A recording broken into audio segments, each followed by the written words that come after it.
কিভাবে আমার মাওলা বানাইলো, আমার মাওলা আহসানুল খালিকিন, আমার মাওলা কত সুন্দর স্রষ্টা।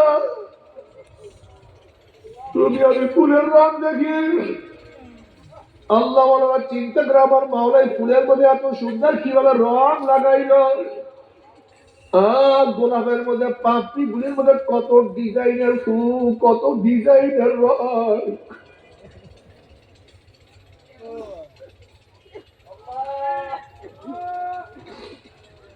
এক এক ফুলের মধ্যে এক এক ডিজাইন, কে এত ডিজাইন করলো। গোলাপের মধ্যে এক ধরনের ঘেরান, ভিন্ন ঘেরান, রজনীগন্ধা অন্য ঘেরান। এই ফুলের মধ্যে ঘেরান কিভাবে ঢুকাইলো, কে ঢুকাইলো, এত সুন্দর। তুমি আমি ঘেরান নেই, এখানে মাওলার পরিচয় পাই না, ঘোরা ঘেরান নিয়ে আনন্দিত হই। আর আল্লাহ ওয়ালারা ফুল হাতে নিয়ে চিন্তা করে আমার মাওলা हर औरा के दफ्तरी मारिफत देखे यार বাবা রে, তোমার চক্ষু আর আমার চক্ষু, আল্লাহ ওয়ালাদের চক্ষু এক না।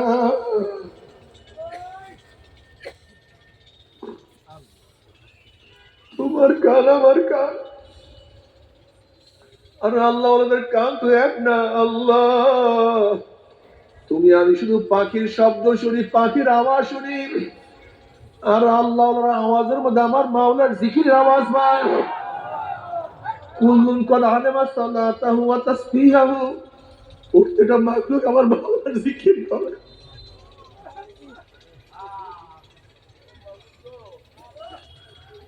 তুমি আমি শুধু পাখির শব্দ পাই, আর আল্লাহ শব্দের মধ্যে আমার মাওলার জিকিরের আওয়াজ পায়।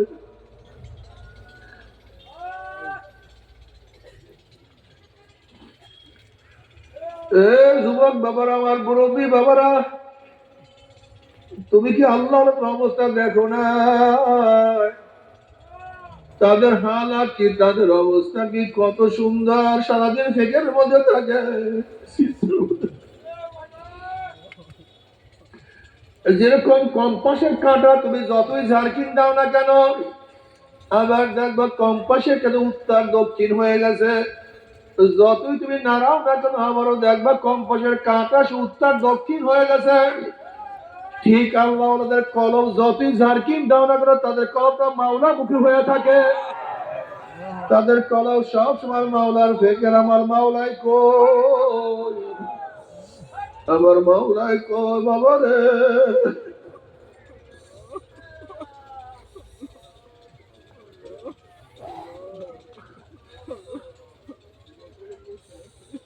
যারা আমার মাওলাকে মোহাম্মত করতে পারবা, আমার মাওলাকে ভালোবাসতে পারবা, তাদের দুনিয়ার মজা, আখিরাতেও মজা। তুমি কি দেখো না, জুন্নুন মিস্ত্রি রহমাতুল্লাহ আলাইহি একদিন কাবা শরীফে ঢুকিয়া দেখে খাম্বার কাছে এক ব্যক্তি একেবারে জীর্ণশীর্ণ অবস্থায় পড়া শব্দ করতে আছে। জুন্নুন মিস্ত্রি রহমাতুল্লাহ আলাইহি গিয়া তাকে সালাম দেন, আসসালামু আলাইকুম, তুমি কে? তিনি সালামের জবাব নিয়ে বলতে আছেন, আমি একজন আশিক, প্রেমের বিরহ বেদনা আমার এই অবস্থা, প্রেমের যন্ত্রণা আমি এই অবস্থায় হালাতে পড়িয়া আছি। এবার ওই ব্যক্তি জুন্নুন মিস্ত্রি রহমাতুল্লাহ আলাইহি বলেন, তুমি কে? বলে আমি আশিক। এই কথা শোনার সাথে সাথে ওই ব্যক্তিরা চিল্লান মারলেন, চিল্লান মারিয়া দুনিয়া থেকে বিদায় হয়ে গেছেন। জুন্নুন মিস্ত্রি রহমাতুল্লাহ আলাইহি চিন্তা করলেন, কি হইল, আল্লাহ পাকের কি খেলা। এবার জুন্নুন মিস্ত্রি রহমাতুল্লাহ তার জন্য কাপড়ের কাপড় আনার জন্য রওনা করলেন। কাপড়ের কাপড় নিয়ে আসার পরে দেখে সেই ব্যক্তি আর সেখানে নাই। এবার জুন্নুন মিস্ত্রি রহমাতুল্লাহ আলাইহি সুবহানাল্লাহ, ব্যক্তি কোথায় গেল? এবার গায়েব থেকে আওয়াজ আসে, ফি মাকআদি সিদকিন ইনদা মালিকিন মুক্তাদির। হে জুন্নুন মিস্ত্রি, আমার এই বান্দাকে বহুত কিছু আকর্ষণ করার চেষ্টা করছে, দুনিয়ায় বারবার ধরার চেষ্টা করছে, দুনিয়ার রৌনক তাকে আকৃষ্ট করার হাজারো চেষ্টা করছে, কিন্তু কিছুতে তাকে আকৃষ্ট করতে পারে না। আমার মোহাম্মদে পড়িয়া জিন্নু শূন্য অবস্থায় পড়িয়া আছে, আর সারাদিন কলমের মধ্যে আমার মোহাম্মদের যন্ত্রণা নিয়েই পড়িয়া থাকতো। এখন তুমি তাকে জানাজা পড়াবার জন্য কাপড়ের কাপড় পরাবার জন্য আনছো, আমি সেই সুযোগ আর দুনিয়ার কাউকে দেখি নাই, সে তো এখন আমার দরবারে চলে আসছে। বাবার আশেকরা যেই অবস্থায় থাকে সেই অবস্থায় তাদের মজা।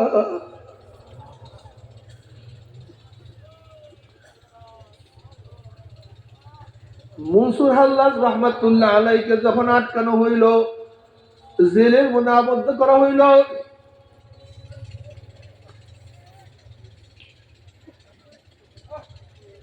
আল্লামা শিবলি রহমাতুল্লাহ আলাই তার নিকট থেকে রওনা করলেন।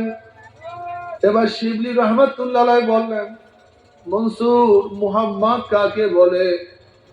মনসুর হাল্লাজ রহমাতুল্লাহ আলাই বললেন, না, আজকে আমি জবাব দেব না, আগামীকাল জবাব দেব। মনসুর হাল্লাজ রহমাতুল্লাহ আলাইকে যখন পরের দিন শুনে চড়াবার জন্য নিয়ে যাওয়া হইতেছিল, তখন জুনায়েদ রহমাতুল্লাহ আলাইকে ডাকিয়া মনসুর হাল্লাজ রহমাতুল্লাহ আলাই বললেন, ও জুনায়েদ, তুমি গতকালকে প্রশ্ন করেছিলাম মুহাম্মদ কাকে বলে, শোনো, গতকালকে আমি প্রশ্নের জবাব দেইনি, আজকে মুহাম্মদের সংজ্ঞা শোনো। মুহাম্মদের স্টাডি প্রথম ইবতিদা হলো জ্বলন, কলিজার মধ্যে জ্বলন সৃষ্টি হয়। আর মুহাম্মদের শেষ হলো মাহবুবের জন্য, মাশউকের জন্য আত্মত্যাগ করা, জীবনকে বিসর্জন দেওয়ার নাম হলো মুহাম্মদ। প্রথম তো আমার অবস্থা এরকম হয়েছিল, ইবতিদা ইশকা হ্যায় রোতা হ্যায় কিয়া, আগে আগে চলতে দেখো হোতা হ্যায় কিয়া। প্রথম কলিজার মধ্যে জ্বলন সৃষ্টি হয়েছিল, এখন মাহবুবের প্রেমে পড়িয়া তার সাথে মোলাকাত করার জন্য রওনা করছি। আত্মত্যাগ না করিয়া কেউ আসলে প্রকৃত আশেক হইতে পারে না রে বাবা। যদি মাওলার আশেক হইয়া মাওলার প্রেমে পড়িয়া কবরে যাইতেই পারো, কবরটা জান্নাতের বাগিচা হইয়া যাবে। আশেকারা রোজে মাহশার বাকিয়ামত কারেনিস, আশেকারা জুস্তামাশা ই জামানো হইয়ারেনিস।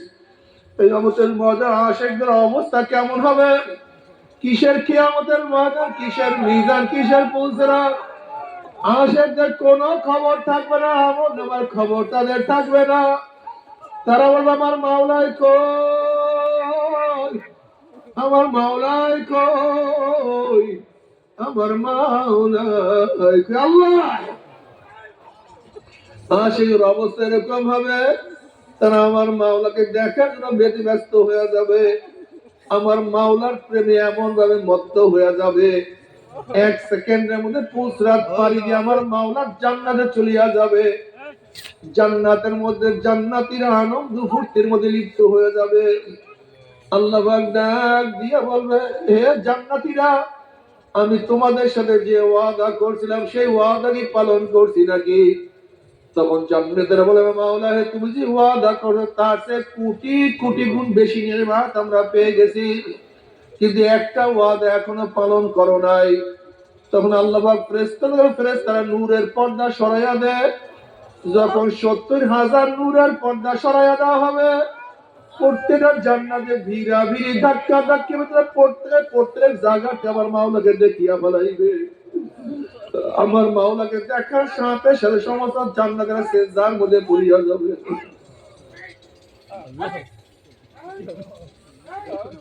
এক সেজদার মধ্যে কোন রওয়ায়াতের মধ্যে আছে ৪০,০০০, কোন রওয়ায়াতের মধ্যে আছে ৭০,০০০ বছর কাটিয়া যাবে। হুশ নাই, মাওলার দিদার কি যে মজা।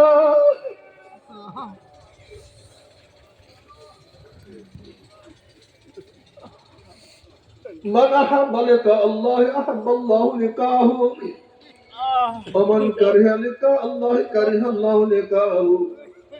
যারা আমার মাওলার সাথে সাক্ষাৎ করার জন্য অপেক্ষায় থাকে, আগ্রহ করে আমার মাওলা তাদের সাথে সাক্ষাতের অপেক্ষায় আছে,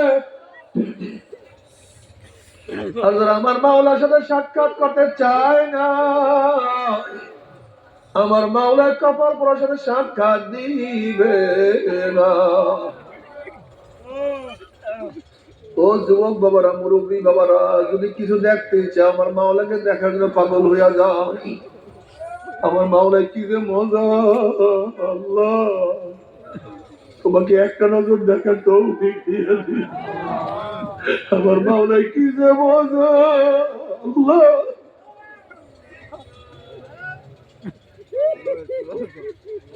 हर तमन्ना दिल से रुखसत हो गई, हर तमन्ना दिल से रुखसत हो गई, अब तो आजा, अब तो खिलवात आ गई। मौला है सब आशा आकांक्षा दूर করছি, তুমি একটু আসো, তুমি একটু ধরা দাও, আমার পথটাকে একটু ধরো।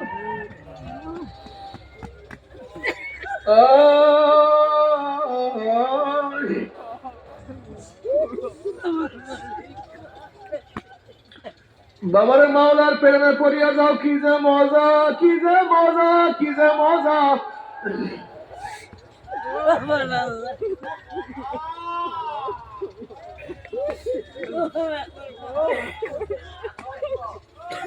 जन्नत दो लोग से यार आप क्या करो, आरज़ू है मैं तुझे ऐसा देखा करो।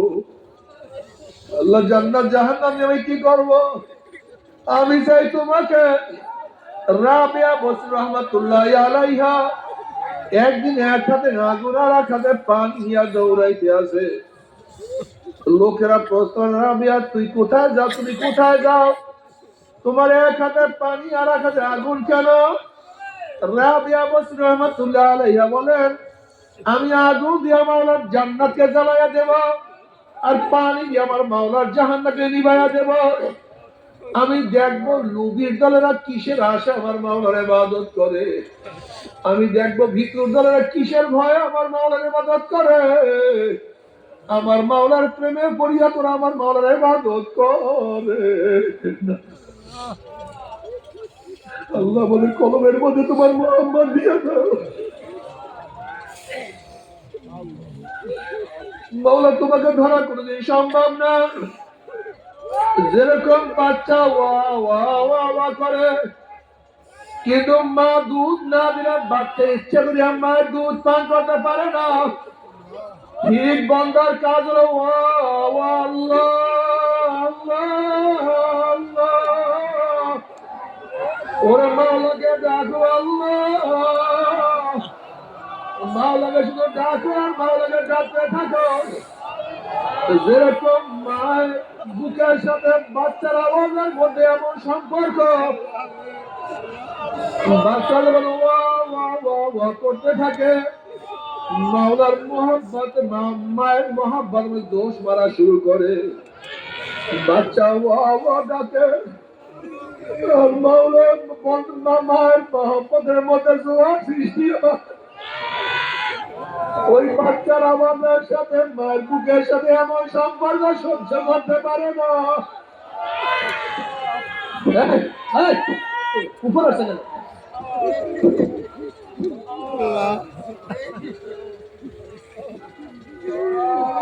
বাচ্চার আওয়াজ এত মারাত্মক, বাচ্চার আওয়াজ মা সহ্য করতে পারে না। বাচ্চার কোনো চারপাশের গাইতে থাকে, ওইদিকে মায়ের বুকের মধ্যে টন টন টন টন টন টন শুরু করে ব্যথা শুরু হইতে থাকে। যদি বাচ্চার সাথে মায়ের এরকম কানেকশন হইতে পারে, আমার মাওলা তো মায়ের সে 1000 গুণ বেশি মোহাব্বত করে কোন থাকে।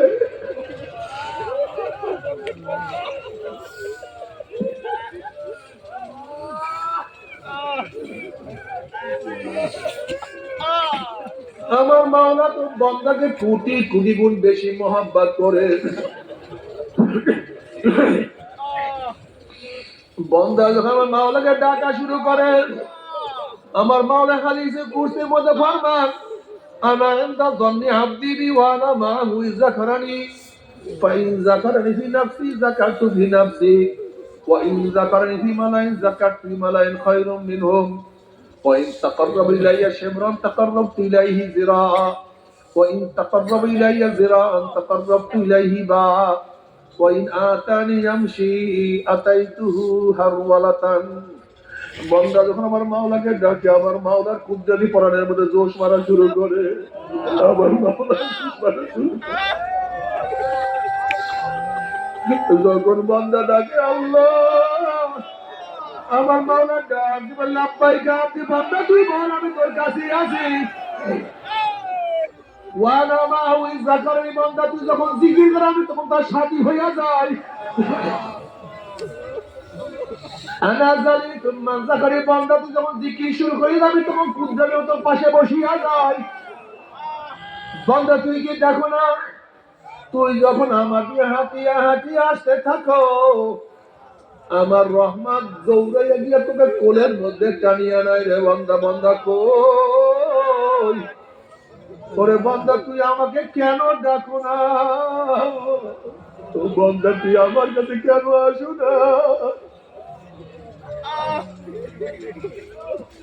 ও বান্দা তুই আমাকে কেন সেজদা করো না?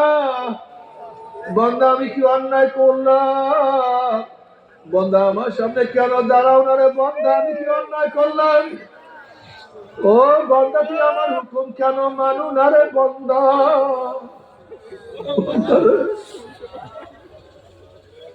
বান্দা আমি কি কালামে পাক আমি বলি নাই, কুল ইয়া ইবাদি আল্লাযীনা আসরাফু আলা আনফুসিহিম লা তাকনাতু মির রাহমাতিল্লাহ ইন্নাল্লাহা ইয়াগফিরু যুনুবা জামিআ।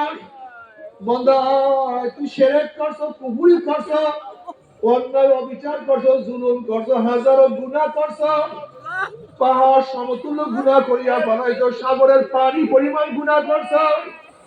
ওরে বান্দা গোটা দুনিয়ার গাছের পাতা পরিমাণ গুনাহ করছো রে বান্দা, কিন্তু আমার রহমতের চেয়ে বেশি গুনাহ করতে পারো নাই। ওরে বান্দা তোকে ধাক্কাইতে ধাক্কাইতে শয়তান জাহান্নামের কিনারায় নিয়ে গেছে।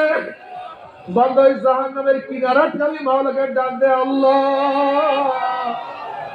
ওই জাহান্নামের কিনারা থেকে আমাকে ডাক দে আল্লাহ।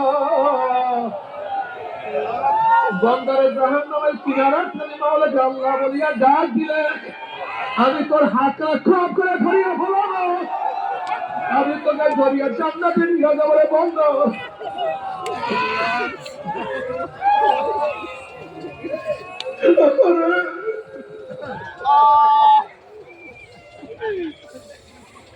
আমার মাওলা এত মেহেরবান, এত দয়াবান, সেই মাওলাকে ভুলিয়া কোথায় যাও?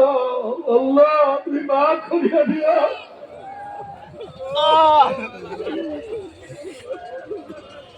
ও চরমুনায় মুজাহিদরা, যারা মুজাহিদ হইছ, মুরিদ হইছ, খবরদার নফস এবং শয়তান কিন্তু পাবে। নফস এবং শয়তান ধরিয়া বসবে, তোমাকে গিরাস করিয়া ফেলাইবে, নিজেদের মধ্যে বিশ্বের সৃষ্টি করবে, নিজেদের মধ্যে কলহ সৃষ্টি করবে, মানামানির অভাব থাকবে, সহ্য করতে পারবে না। ও মুজাহিদ তুমি খেয়াল করে, প্রথম যখন মুজাহিদ ছিলাম তখন কলমের হালত কত সুন্দর ছিল। প্রথম যখন তুমি মুরিদ হয়েছিল তখন তোমার কলমের হালত কত সুন্দর ছিল। একটু চিন্তা করিয়া দেখো কি যে তখন কলমের মজা, সেই অবস্থা এখন আর নাই। আল্লাহ মাফ করিয়া দেয়।